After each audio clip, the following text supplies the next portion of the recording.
चीन पाकिस्तान होशियार, आ रहे घातक हथियार, कोई गुस्ताखी न करना, भारत से पंगा न लेना, नहीं तो मिट जाएगा वजूद जब 3 दिशाओं से बरसेगा बारूद। जी हाँ दोस्तों, भारत लगातार अपनी सैन्य शक्ति में इजाफा कर रहा है। भारत के जखीरे में ऐसे ऐसे विध्वंसक हथियार जमा हो चुके हैं या हो रहे हैं जो चीन पाकिस्तान का वजूद मिटाने की ताकत रखते हैं। ये कौन से हथियार हैं, इनकी खूबी क्या है, ये सब हम आपको इस वीडियो में बताने वाले हैं। बस आप बने रहिए हमारे साथ और वीडियो को पूरा जरूर देखिए। दोस्तों, मोदी 3.0 में तीनों सेनाओं का तेजी से कायाकल्प होना शुरू हो गया है। भारतीय सेनाओं को मिलने जा रहे नए हथियार चीन और पाकिस्तान के षड्यंत्रों का पक्का इलाज करने वाले हैं। अर्जुन टैंक का सबसे आधुनिक वर्जन बनकर तैयार है। अमेरिका के साथ स्ट्राइकर डील लगभग फाइनल हो चुकी है और आंध्र प्रदेश में समंदर के किनारे राफेल एम का बेस बन गया है। 3 नई परमाणु पनडुब्बियां समंदर में उतरने के लिए तैयार हैं और प्रधानमंत्री मोदी के मेक इन इंडिया संकल्प ने भारतीय सेना को कई स्वदेशी ड्रोन का विकल्प भी दे दिया है। ये सिर्फ अस्त्र और शस्त्र नहीं है, ये पाकिस्तानी षड्यंत्र का पक्का इलाज है। ये चीनी विस्तारवाद के खिलाफ आवाज है और ये भारत के जांबाजों का सर्वशक्तिमान अंदाज है। जल, थल, नभ, हिंदुस्तान की तीनों सेनाओं का कायाकल्प हो रहा है।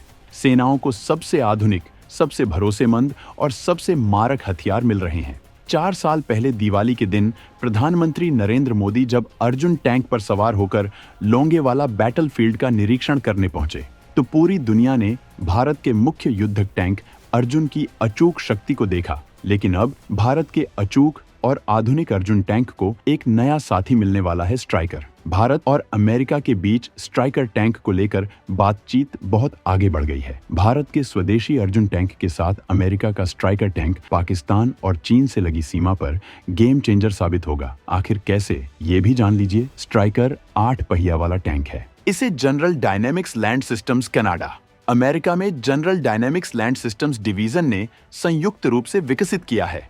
भारत और अमेरिका के बीच स्ट्राइकर आर्म्ड फाइटिंग व्हीकल के संयुक्त उत्पादन को लेकर बातचीत अंतिम चरण में है।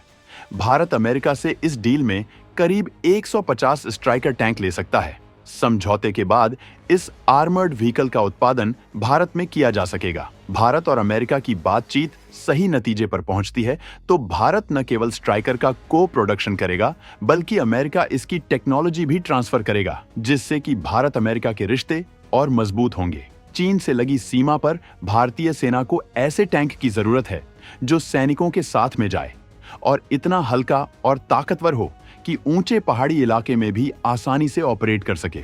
अपनी खूबियों की वजह से स्ट्राइकर टैंक इस जरूरत में फिट बैठता है। स्ट्राइकर को एक टैंक के तौर पर भी इस्तेमाल किया जा सकता है और बख्तरबंद वाहन के रूप में भी। स्ट्राइकर आर्म्ड व्हीकल में .50 कैलिबर की M2 मशीन गन या 40 mm का MK19 ग्रेनेड लॉन्चर फिट हो सकता है। स्ट्राइकर पर दुश्मन के बम बारूद का भी असर नहीं होगा क्योंकि इसमें बोल्ट ऑन सिरेमिक कवच लगा है। इसका हल हाई हार्डनेस स्टील से बना है। इसके सामने की स्टील की परत 14.5 mm की है और चारों तरफ 7.62 mm की परत है। स्ट्राइकर चलाने के लिए 2 क्रू की जरूरत होती है। इसमें 9 सैनिक सवार हो सकते हैं। इसमें 350 हॉर्स पावर वाला कैटरपिलर C7 इंजन लगा है। इसकी रेंज 483 किलोमीटर है। सबसे बड़ी खासियत इसकी स्पीड है। स्ट्राइकर करीब 100 किलोमीटर प्रति घंटा की रफ्तार से दौड़ सकता है। यानी स्ट्राइकर एक टैंक भी है और कॉम्बैट व्हीकल भी। यानी स्ट्राइकर मौका मिलने पर दुश्मनों पर हमला भी कर सकता है और खुद को दुश्मनों की गोलीबारी से बचा भी सकता है। स्ट्राइकर में लगा कवच इसे बहुत खास बना देता है क्योंकि दूसरे हल्के सैन्य वाहनों की तुलना में स्ट्राइकर में IED और एंटी टैंक माइन के खिलाफ बचने की संभावना ज्यादा है। स्ट्राइकर को पहाड़ी, मैदानी, दलदली या रेतीली कैसी भी जमीन पर दौड़ाया जा सकता है। स्ट्राइकर आर्म्ड व्हीकल को ट्रांसपोर्ट विमान के जरिए आसानी से युद्ध क्षेत्र में पहुंचाया जा सकता है। स्ट्राइकर चीन जैसे दुश्मन के लिए किसी सरप्राइज से कम नहीं होगा क्योंकि स्ट्राइकर को सिर्फ अमेरिकी सेना ही ऑपरेट करती है। स्ट्राइकर की डील में मोदी सरकार का सबसे ज्यादा जोर इस बात पर है कि अमेरिका स्ट्राइकर की तकनीक भारत को दे और इसमें भारत की जरूरत के हिसाब से बदलाव करके इसे भारत में ही बनाया जाए। यानी पाकिस्तान की सीमा पर अर्जुन और चीन से लगते बॉर्डर पर स्ट्राइकर देश को वो कवच दे देंगे जो दोनों दुश्मनों के कुचक्र को ध्वस्त कर देगा। लेकिन तेजी से स्वदेशी हथियारों को अपना रही भारतीय सेना का सिर्फ जमीन पर ही कायाकल्प न हो, जल, थल और नभ भारतीय सेनाओं के तीनों अंगों का तेजी से आधुनिकीकरण हो रहा है। जलमेव यस्य बलमेव तस्य, जो समुद्र पर नियंत्रण रखता है वो सर्वशक्तिमान है। इस महामंत्र के साथ भारत ने सर्वशक्तिमान बनने के लिए समंदर में मजबूत पैर जमा दिया है। कुछ दिन पहले भारत ने मालदीव के पास रिकॉर्ड वक्त में INS जटायु नाम का पूरा नेवल बेस बनाकर विस्तारवादी गैंग के गुलामों का मुंह हमेशा के लिए बंद कर दिया था। अब विशाखापत्तनम का नौसैनिक हवाई स्टेशन INS डेगा से ड्रैगन को टेंशन की डबल डोज मिलने वाली है, क्योंकि विशाखापत्तनम के नौसैनिक हवाई स्टेशन INS डेगा पर राफेल M का बेस बनने वाला है। मोदी 3.0 सरकार के आगे जो डिफेंस सौदे हैं, उस लिस्ट में सबसे ऊपर राफेल मरीन फाइटर जेट खरीदने का $multi-billion का सौदा है, जिसके तहत भारत ने फ्रांस से राफेल मरीन खरीदने का फैसला किया है। आखिर क्यों भारत ने राफेल के मरीन वर्जन को मंजूरी दी है, ये आपको बताते हैं। राफेल का M यानी मरीन वर्जन बेहद एडवांस्ड है। एयरफोर्स के 36 राफेल फाइटर जेट्स से भी एडवांस है। राफेल M का इंजन ज्यादा ताकतवर है। Rafale M fighter jet aircraft carrier INS Vikrant से स्की जंप कर सकता है। नेवी के लिए खरीदे जा रहे 22 single seat Rafale M jet, navy के लिए 4 double trainer seat Rafale M jet की भी खरीद हिंद महासागर में चीन से मुकाबले के लिए INS विक्रांत पर तैनात किए जाएंगे। 22 सिंगल सीट वाले राफेल M और 4 डबल सीट वाले ट्रेनर राफेल M, यानी कुल मिलाकर 26 राफेल M की डील होनी है।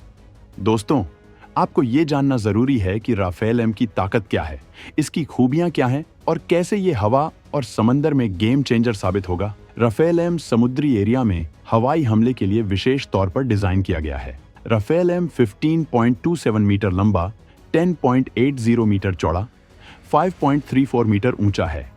इसका वजन 10,600 किलो है। इसकी रफ्तार 1912 किलोमीटर प्रति घंटा है। इसकी 3,700 किलोमीटर की रेंज है। ये 50,000 फीट ऊंचाई तक उड़ सकता है।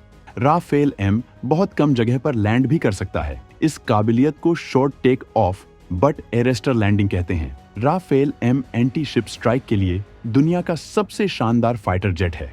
इसे न्यूक्लियर प्लांट पर हमले के नजरिए से भी डिजाइन किया गया है। वायुसेना के राफेल फाइटर जेट्स खरीदने के बाद राफेल M खरीदने का निर्णय इसीलिए भी लिया गया, क्योंकि राफेल के दोनों वेरिएंट में लगभग 85% कंपोनेंट्स और पार्ट्स एक जैसे हैं। नौसेना के लिए राफेल इसलिए भी बेहतर है क्योंकि वायुसेना राफेल के रखरखाव से जुड़ा पूरा इंफ्रास्ट्रक्चर तैयार कर चुकी है। यही नौसेना के भी काम आएगा। इससे काफी पैसा बच जाएगा। विशाखापत्तनम के नौसैनिक हवाई स्टेशन INS डेगा पर राफेल M का बेस बनेगा। इससे बंगाल की खाड़ी और हिंद महासागर में चीन का जासूसी जाल छिन्न भिन्न हो जाएगा। दोस्तों, देश को सुरक्षित और महफूज बनाने के लिए और दुश्मन की किसी भी नापाक हरकत को नेस्तनाबूद करने के लिए भारत बेहद ताकतवर आसमानी शिकारी को लाने जा रहा है। ये शिकारी है अमेरिका का MQ-9B प्रीडेटर ड्रोन।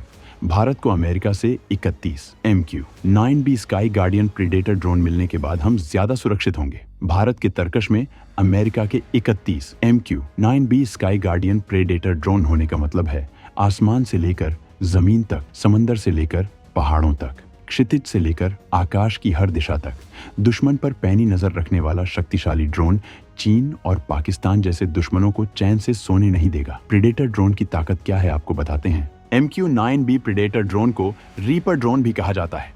इस ड्रोन को अमेरिकी कंपनी जनरल एटॉमिक्स ने बनाया है। इन ड्रोन्स का इस्तेमाल US एयरफोर्स करती है।